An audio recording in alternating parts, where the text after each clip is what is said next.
seçim özünde yazılgı alni.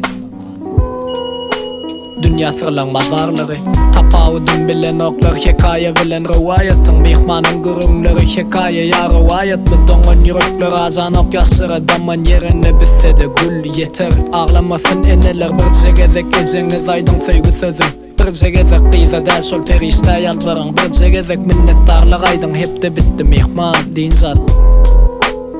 Bugün 5. gün ağam Ki şekilin ütködön ok zahan ağam Nehili düşünce bu dostuna sat kazan Nemçün dünkü yaran Bugün beren ok salam ağam mıdama Mihman derecesine göre kaynar mı kazan Ağam menini bağışla sorarları biderek Ağam menini bağışla sığ bolsa gerek Ağam menini bağışla bundan yok direk Ağam dünyada herine siz yalı ağa gerek Her kim yılgır ya oğudun yalan Dünyadan özün qoğa diyecek golin oğadan zahan dım Dişimi kıssım kıyırdım sessiz dım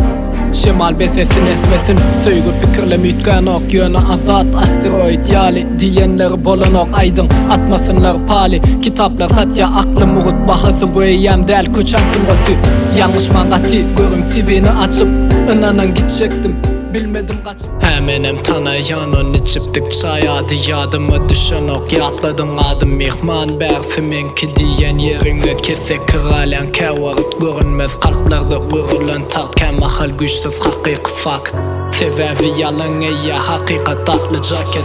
Dostlar polkalarda hamala Durmuş market islen vaktin gelle Al git minnettar men almayın men berde mihman Soňam sular şor Yalan ise maňa yol görkezem bolmady Daşta öýümdäkileň hemmesi ýoly sosy Ýöne umit berenler sözüne dursady Bu ýaşymda belki de dondurmazym gursagy Mihman içimi dökýän sana bağışla Senem yakaryn niýeler ýöne ýeke ýatarlar gazyrda Terezeler ýütgeş gaňarda